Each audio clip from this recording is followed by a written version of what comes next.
La lecture a été bien faite déjà par Thierry dans 1 Corinthiens chapitre 15, le verset 12 à 28. 1 Corinthiens chapitre 15, le verset 12 à 28. Les avantages de la résurrection, les bénéfices de la résurrection. On a entendu parler de la résurrection et d'ailleurs, on célèbre la Pâque chaque année. Mais la question qu'on se pose ce matin, qu'est-ce que ça implique pour vous et pour moi? La résurrection de Christ, chers amis, est un événement important. Important pour tous les croyants, tous les chrétiens. Et je dirais, c'est la base même, la fondation de notre croyance. C'est la raison pour laquelle que vous et moi, nous avons la vie éternelle. On dit que c'est la pierre angulaire de notre foi, le fondement même du christianisme, si vous me permettez. La résurrection de Christ est un événement qui change la vie. Et aujourd'hui, j'aimerais vous parler de cet avantage, cet bénéfice de la résurrection. Et comment la résurrection de Christ peut avoir un impact sur votre vie. Alors la question que peut-être vous vous posez, pourquoi cet bénéfice, cet avantage? Vous savez que Christ a prononcé 7 paroles sur la croix. Et aussi, le 7, c'est le chiffre de la perfection. Alors moi, j'ai choisi 7. Peut-être un autre prédicateur, un autre enseignant pourrait choisir 10, 15, 20, I don't know. Mais j'ai choisi 7. Et on dit, on venait de lire dans le texte que Thierry a lu, si Jésus n'était pas ressuscité, notre foi serait vaine. Alors, quels sont les avantages, les bénéfices de la résurrection? Premièrement, la résurrection de Christ, mes bien-aimés, nous donne l'espoir de la vie éternelle. C'est la première chose. Christ est mort pour nous donner la vie éternelle. Le texte dit dans 1 Corinthiens chapitre 15, car puisque la mort est venue par un homme, c'est aussi par un homme qu'est venue la résurrection des morts. Chapitre 15, le verset 21. Et comme tous meurent en Adam, de même aussi, tous revivront en Christ. Le verset 22. Donc, la résurrection de Christ nous donne, mes bien-aimés, la vie éternelle. On quitte ce monde avec de l'espoir, avec une attente que nous allons revivre encore, c'est-à-dire d'avoir la vie éternelle. Et c'est ce que ça fait pour nous. Vous venez de voir la preuve. Et Jean, l'évangéliste Jean l'a si bien dit dans Jean chapitre 3, le verset 16. Car Dieu a tant aimé le monde qu'il a donné son Fils unique afin que quiconque croit en lui ne périsse point, mais qu'il ait la vie éternelle. Donc, le premier avantage, bénéfice de la résurrection pour vous et pour moi ce matin, ça nous donne la vie éternelle. À cause de Christ est ressuscité, nous avons la vie et cette vie est une vie éternelle. Numéro 2, la résurrection de Jésus-Christ, mes bien-aimés, nous donne le pouvoir, la puissance, le pouvoir de faire ce que nous ne sommes pas capables de faire tout seuls. Vous savez, il y a des choses dans la vie que vous ne pouvez pas accomplir vous-même tout seul. Ça prend une autre puissance, un autre pouvoir. Et avec la résurrection nous donne l'habilité to get the job done. L'habilité pour accomplir des résultats, la résurrection. Je ne sais pas dans quel état que tu te trouves ce matin ou quelle situation qui te préoccupe, mais pour Jésus de sortir du tombeau, ça prenait la puissance de Dieu. Et puisque Jésus était capable de sortir du tombeau, et à cause de la puissance de Dieu, à cause du pouvoir de Dieu, vous et moi, nous avons le même pouvoir pour sortir de ce que nous nous trouvons aujourd'hui. Peut-être vous me dites, Jean, dans quoi je me trouve? Vous savez, nous vivons dans un monde upside down, bouleversé, saccagé. Chaque jour, ce n'est pas pour vous, j'entends de mauvaises nouvelles, des choses qui se passent. Je ne regarde pas la télé, juste pour vous dire. Imaginez, moi qui ne regarde pas la télé, c'est juste des gens avec qui je parle, dans mon environnement, au travail, à l'église, la famille, etc. Donc, on entend beaucoup de mauvaises nouvelles. Alors, pour sortir de ce que nous nous trouvons, ça prend la puissance du ciel, mes bien-aimés. Si la puissance de Dieu peut ressusciter un mort, elle peut te sortir dans ce que tu es là aujourd'hui. Dieu n'a pas de limite, permettez-moi de vous le dire. Pour sortir de cette maladie que tu te trouves, de cette tempête de laquelle que tu te trouves, cette instabilité et ce marasme économique, dysfonctionnalité familiale, tous les problèmes que vous vivez, ça prend la puissance de Dieu pour vous sortir là-dedans. Pourquoi? Parce que la puissance de Dieu était capable de sortir quelqu'un de son tombeau. Il est ressuscité. Donc, votre situation n'est pas pire qu'un mort, que la mort. Donc, Dieu est capable de vous sortir, mais ça prend la puissance de Dieu. Et arrêtez de prendre tout sur toi, de garder les problèmes pour toi-même. Il faut fixer ou remettre tout à Jésus ce matin. C'est le message de la résurrection. Arrêtez de prendre tout sur vos épaules. Philippiens chapitre 2, le verset 13 dit, « Car c'est Dieu qui produit en nous le vouloir et le faire selon son bon vouloir. » Donc, n'affrontez pas les tempêtes de la vie toute seule ou tout seul. Et le Saint-Esprit peut vous aider à avancer. Donc, arrêtez de compter sur vous-même. Arrêtez de compter sur vos propres forces. Arrêtez de compter sur ce que vous savez, ce que vous connaissez. Le message de la résurrection, c'est d'apprendre à compter sur Dieu et sur Dieu seul. Troisième avantage de la résurrection nous donne la paix. Je crois que ce que le diable veut faire, il veut nous enlever la paix. Parfois, on sort de la maison en bien. Avant d'arriver au travail, boum, un accident. Parfois, on sort du travail, on arrive à la maison. Avant d'arriver, il y a quelque chose. En arrivant, il y a quelque chose. Il y a quelque chose pour nous déranger, pour nous détruire. L'ennemi, il essaie par tous les moyens de nous déranger. Peut-être c'est un collègue de travail. Peut-être c'est quelqu'un de la famille. Peut-être c'est quelqu'un éloigné, je ne sais pas, qui nous appelle, qui nous dérange. Mais écoutez ce que Jésus dit dans Jean chapitre 14, le verset 27. « Je vous laisse la paix, je vous donne ma paix. Je ne vous donne pas comme le monde donne. Que votre cœur ne se trouble point, que votre cœur ne s'alarme point. » C'est Jésus qui parle. Il vous donne la paix. Jean chapitre 14, le verset 27. Jésus a dit, je vous laisse ma paix et non la paix du monde. La paix, et même au beau milieu des troubles, des tempêtes, des situations compliquées. Quand tu ne sais pas où aller, quand votre compte bancaire est à zéro, quand tout va mal dans la famille, avec vos parents, avec vos enfants, avec votre conjoint, votre femme, il faut aller au pied de Jésus parce que c'est lui qui peut vous donner la paix. Alors, comment vous débarrasser de cette maladie? Comment rester inébranlable? Jésus, mes bien-aimés, il a la solution. Sa résurrection, c'est qui nous donne la paix. Quel que soit ce que tu vis aujourd'hui, dans ta vie personnelle, au travail ou quoi que ce soit, votre dimanche, c'est aujourd'hui. Vous savez, Jésus était mort à la croix le vendredi. Samedi, c'était l'attente. Et le dimanche, c'est la résurrection, c'est la victoire. Votre victoire arrive. Votre dimanche arrive. Votre délivrance arrive. Votre guérison arrive. Jésus, Dieu a un plan. Dieu a quelque chose qu'il veut réaliser dans votre vie. Amen. Quatrièmement, la résurrection de Jésus-Christ nous donne la joie. Regardez, j'ai dit la joie. Je n'ai pas dit heureux. Je n'ai pas dit le bonheur. Pourquoi?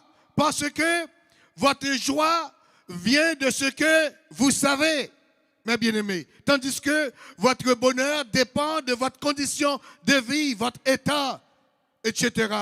si vous gardez votre joie assez longtemps, vous allez être heureux.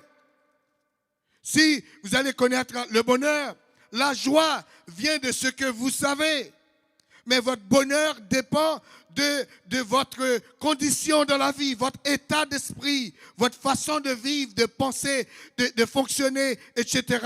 Donc, ce matin, pour avoir la joie que le Seigneur donne, il faut compter sur Jésus. Écoutons ce qu'il dit dans Jean chapitre 16, le verset 22. Vous donc aussi, vous êtes maintenant dans la tristesse, mais je vous reverrai et votre cœur se réjouira et nul ne vous enlèvera votre joie.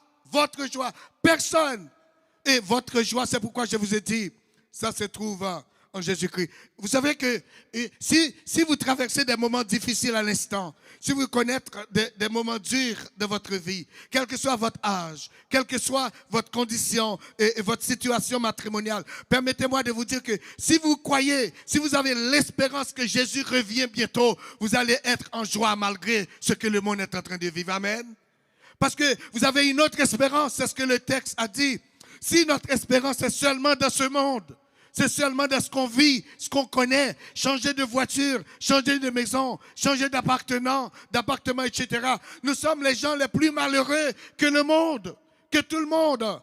Par contre, si nous avons l'espérance de la vie éternelle, que Jésus revient bientôt, ça, c'est ce qui va nous donner l'espoir de vivre en joie, d'être heureux malgré les circonstances. Donc, ne basez pas votre joie sur les circonstances, mes bien-aimés. Pourquoi? Jésus va revenir. Gardez votre esprit sur Jésus. Keep your mind on Jesus. Keep your mind. Gardez votre esprit. Restez calme. Et apprenez à être OK malgré les circonstances, malgré les situations. Ne te valorise pas à travers ce que les autres disent, à travers ce que les autres pensent de toi. Non, il faut te valoriser à travers votre relation avec le Seigneur Jésus-Christ. Amen. Si tu es éprouvé par Christ, c'est qu'il y a une situation, c'est que Christ t'approuve. Parce qu'à la fin de la journée, ce que vous avez besoin, ce que j'ai besoin, c'est d'être approuvé par Christ. Amen. Peut-être il y a des gens ici qui disent, oh, il ne m'aime pas. Il ne m'aime pas. Mes amis à l'école ne m'aiment pas.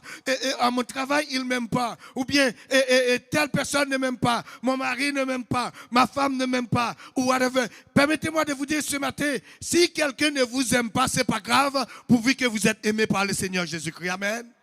Pourvu que vous êtes approuvé par Jésus. D'ailleurs, c'est lui qui peut changer les circonstances de votre vie. Personne d'autre. Alors, n'essayez pas d'impressionner personne ici-bas. N'essayez pas. Mais gardez votre pensée sur Jésus qui fait votre joie. Autrement dit, si tu es malheureuse ce matin, la résurrection nous donne la joie. La joie de vivre, la joie de continuer, la joie d'avancer, la joie d'avoir une meilleure position avec le Seigneur. Cinquièmement, la résurrection de Christ nous donne une nouvelle identité.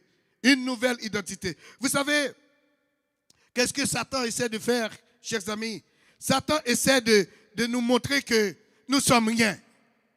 Parce que nous avons fait quelque chose 5 ans de cela, 10 ans de cela, hier soir, l'année passée, ou bien je ne sais pas quand, vous avez fait quelque chose peut-être à vos yeux, il ne fallait pas faire ça, vous avez menti, ou bien vous avez volé, je ne sais pas qu'est-ce que vous avez fait, quelque chose inapproprié. Satan essaie de vous dire que vous n'êtes pas bon.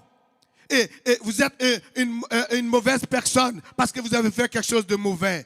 Avec Dieu, ça ne fonctionne pas comme ça, mes chers amis. Une fois vous êtes en Christ, vous avez une nouvelle identité. Amen. Vous êtes une autre personne, vous êtes d'accord? La résurrection de Christ, est-ce que ça fait pour nous? Nous avons une nouvelle identité. Nous ne sommes pas la même personne. Et vous n'êtes pas mauvais parce que vous avez fait quelque chose de mauvais. Non, ce n'est pas votre identité, une mauvaise personne. Parce que vous avez fait quelque chose de mauvais, puisque vous êtes en Christ aujourd'hui, vous êtes une autre personne. La Bible dit dans 2 Corinthiens 5, verset 17, si quelqu'un est en Christ, il est une nouvelle créature. Les choses anciennes sont passées et toutes choses sont devenues nouvelle. Arrêtez de regarder dans les miroirs, dans les petits, dans les rétroviseurs. Arrêtez de faire ça. Arrêtez de regarder regardez. Vous voyez comment c'est petit? Si vous regardez, continuez à regarder en arrière, vous allez faire un accident. Ne regardez pas en arrière. Vous savez ce qui s'est passé dans votre vie? 5 ans, 10 ans, 3 ans, une semaine, une journée. C'est du passé. Ce matin, j'aimerais vous dire, Jésus veut commencer une nouvelle intimité avec vous. Vous pouvez sortir d'ici avec une autre intention, avec un autre esprit, une autre idée dans votre tête. Ne regardez pas hier, le mois passé, la semaine passée. Pourquoi? Parce que vous allez faire un accident si vous regardez en arrière. Vous voyez la différence? Regardez le windshield, regardez le pare-brise. Vous voyez comment c'est grand? Regardez en arrière, c'est pour vous aider à ne pas faire les mêmes erreurs que vous avez fait. C'est petit, mais il ne faut pas rester en arrière. Mais il faut regarder en avant.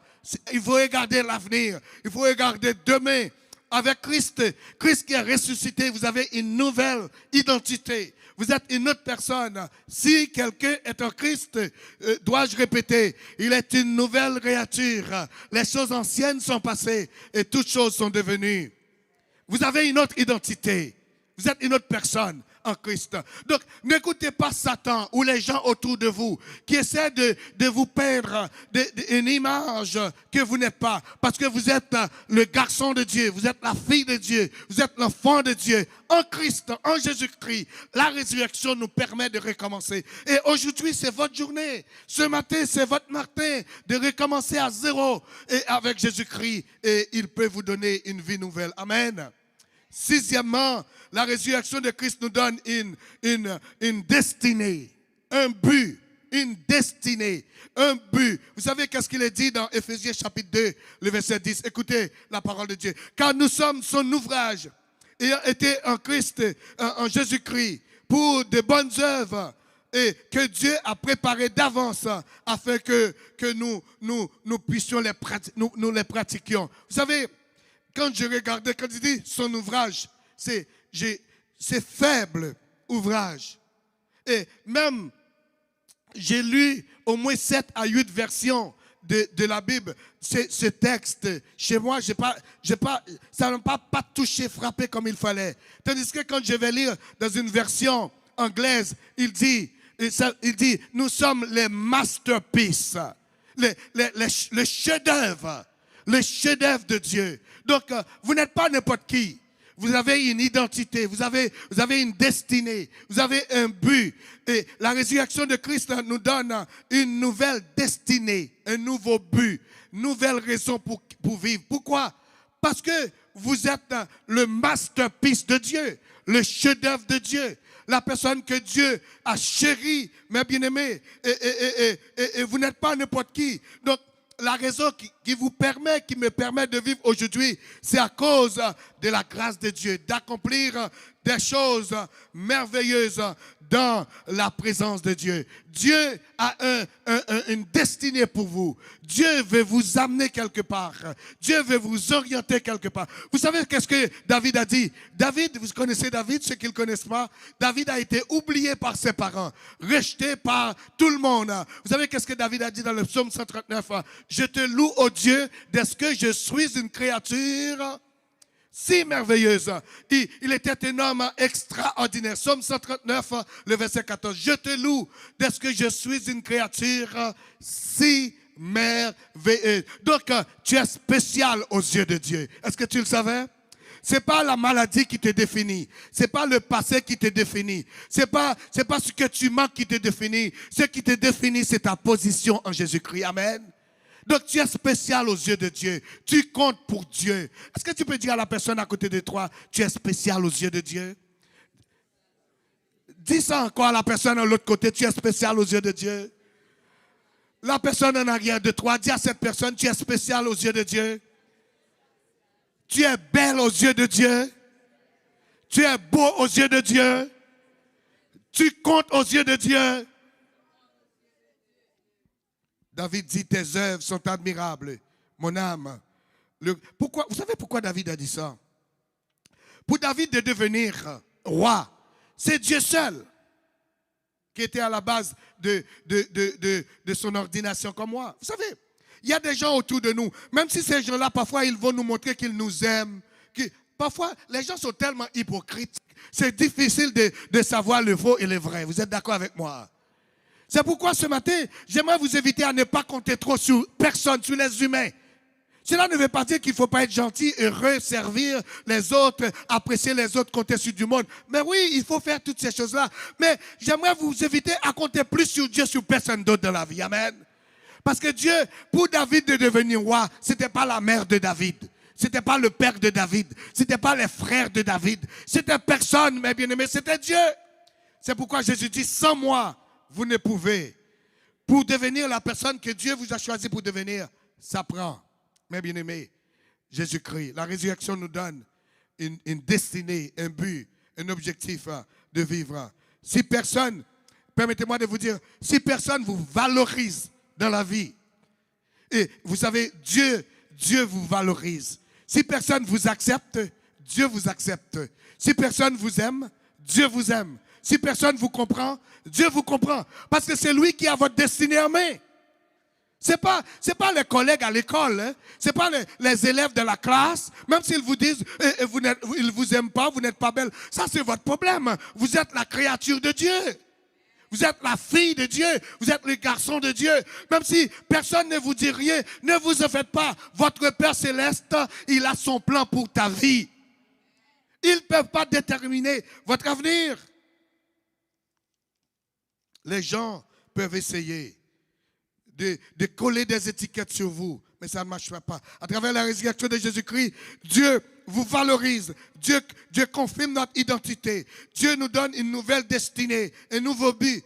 Dieu a un plan pour moi et pour toi, vous savez ça. Dieu a un plan. Il dit dans Jérémie 29, je connais les projets que j'ai formés sur vous.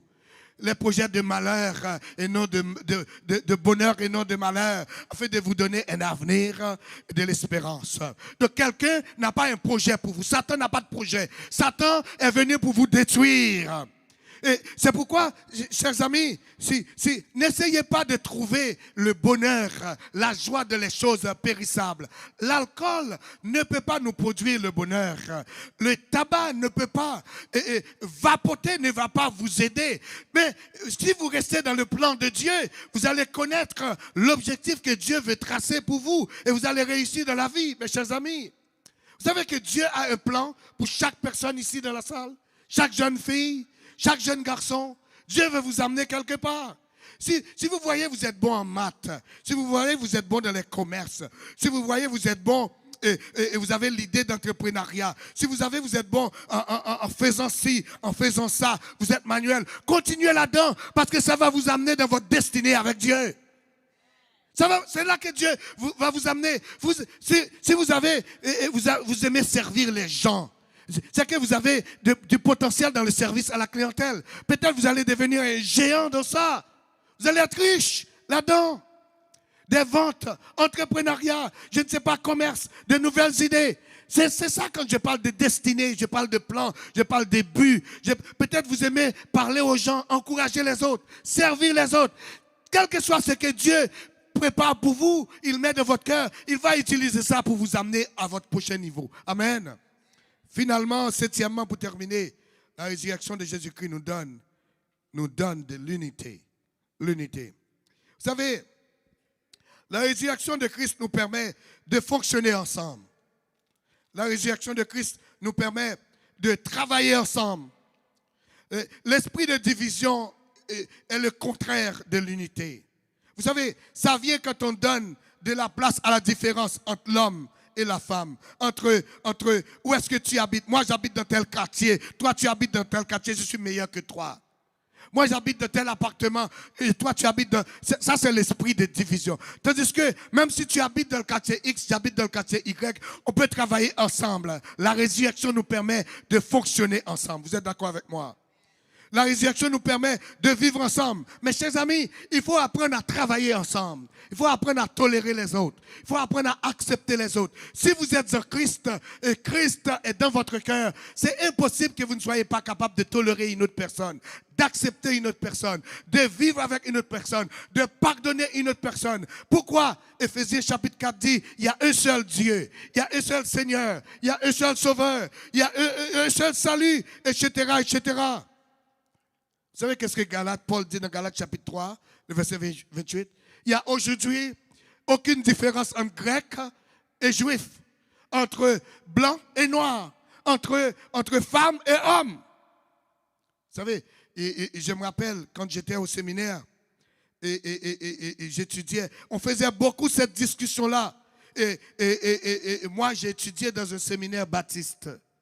Donc, s'il y a des baptistes dans cette salle, excusez-moi, je vais vous condamner, je vais vous tuer. Donc, ils disent, ils se basent dans 1 Corinthiens chapitre 14 pour dire que les femmes n'ont pas le droit de parler, de prêcher, d'enseigner dans l'église. Vous savez qu'est-ce qu'on a appris? Tout texte pris en dehors de son contexte est un... Vous ne connaissez pas ça? Tout texte pris en dehors de son contexte est un prétexte. Il dit ici, il n'y a plus ni esclave ni libre, il n'y a plus ni homme ni femme. Nous sommes tous en Jésus-Christ. Vous savez de quoi le texte parle? Le texte de 1 Corinthiens chapitre 14. Il parle d'une question. Et si vous lisez le verset en haut premier, et tous les versets, vous allez comprendre, il s'agit ça n'a aucun rapport avec femmes et hommes. Quand Paul dit que les femmes ne parlent pas, parce que Paul voulait résoudre un problème dans une église. Paul a écrit beaucoup de lettres.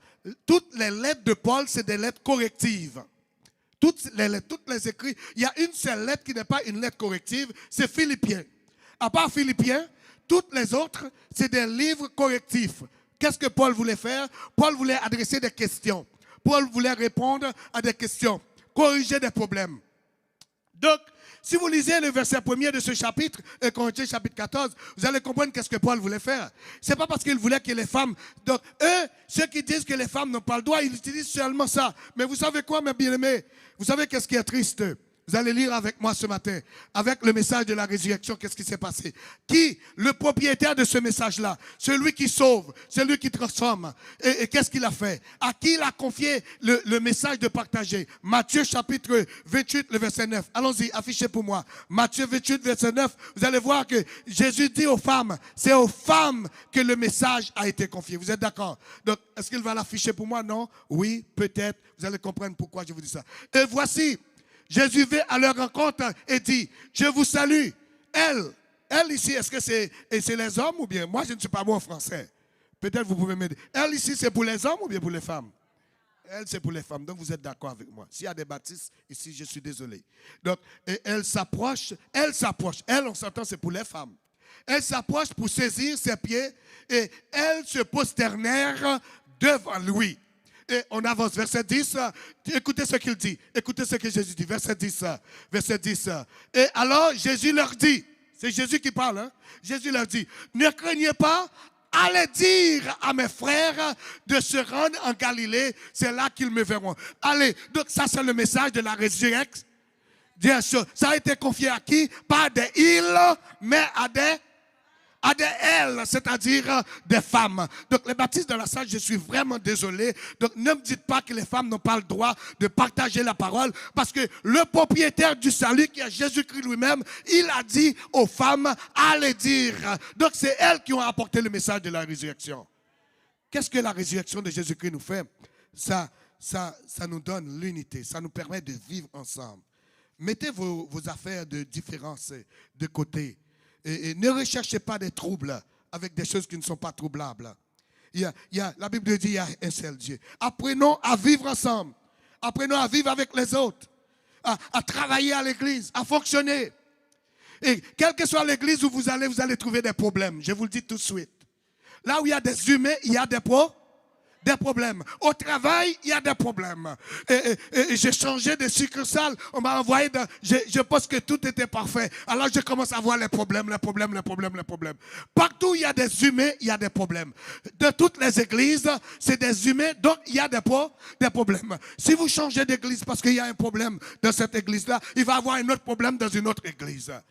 Donc, si vous changez de travail parce qu'il y a un problème de ce travail-là, vous allez avoir un autre type de problème. Dans le département, vous allez avoir un autre type de problème. Si vous changez de femme parce que vous avez un problème avec votre mari ou bien avec votre femme, vous allez avoir un autre type de problème. Quel que soit le choix que vous faites avec les humains, il y a des problèmes. Donc, apprenons à vivre avec les gens autour de nous, à être tolérants, acceptons et tolérons les autres afin que nous puissions vivre éternellement. Mais bien aimé, la résurrection est une réalité.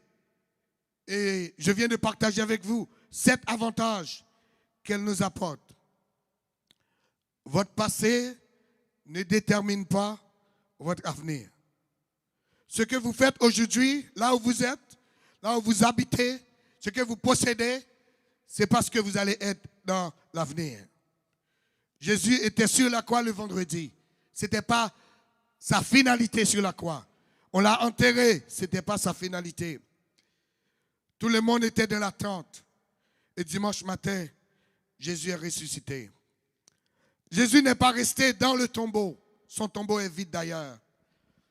Dieu, permettez-moi de vous dire, chers amis auditeurs, que Dieu a un avenir meilleur pour toi. Un demain glorieux pour votre famille. Ce que nous sommes n'est pas encore manifesté. D'ailleurs, ce que vous êtes n'est pas encore manifesté. Vous allez être grandes, les filles. Les garçons, vous allez être grands. Vous avez un grand avenir. Pourquoi? Parce que vous avez un Dieu extraordinaire. Jésus a ressuscité, il n'est plus dans le tombeau. Rien ne pouvait l'empêcher. Permettez-moi de vous dire ce matin, rien ne peut empêcher la manifestation, rien ou personne. Si quelqu'un ne vous donne pas une promotion, ce n'est pas grave. Parce que cette personne-là n'a pas votre destinée en main. C'est Dieu qui a votre destinée en main. Rien, personne peut empêcher ou arrêter la manifestation de la gloire de Dieu dans votre vie. La résurrection de Jésus-Christ est un fait. C'est ce qu'elle nous permet de vivre. Donc, j'aimerais à partir de maintenant, vous sortez ici, dans votre tête, sortez que, oui, je peux confronter ce que je vis. Je peux faire face à ce que je vis maintenant. Les douleurs, les tracas, les situations. Oui, vous pouvez. Pourquoi? Parce que Christ a affronté la mort. Mort, où est ta mort? Où est ton aiguillon? Jésus-Christ est vivant, mes bien-aimés. Il intercède pour vous, pour moi. Donc quand vous êtes faible, vous avez une situation, vous ne savez pas quoi faire, allez au pied de la croix, allez devant Jésus, gardez sur Jésus, dit Dieu, tu es capable, tu as ressuscité Jésus, tu es capable de m'aider de passer à travers ça. Amen. Que ce dimanche soit pour vous un dimanche de bonheur, de joie. Que cette année, que le restant de votre vie, je ne sais pas, 50, 60, 100 ans de votre vie, soit pour vous des années de paix, de bonheur, de réussite. Pourquoi? Parce que c'est Dieu qui a votre destinée. Amen. Amen. Qu'il en soit ainsi pour vous.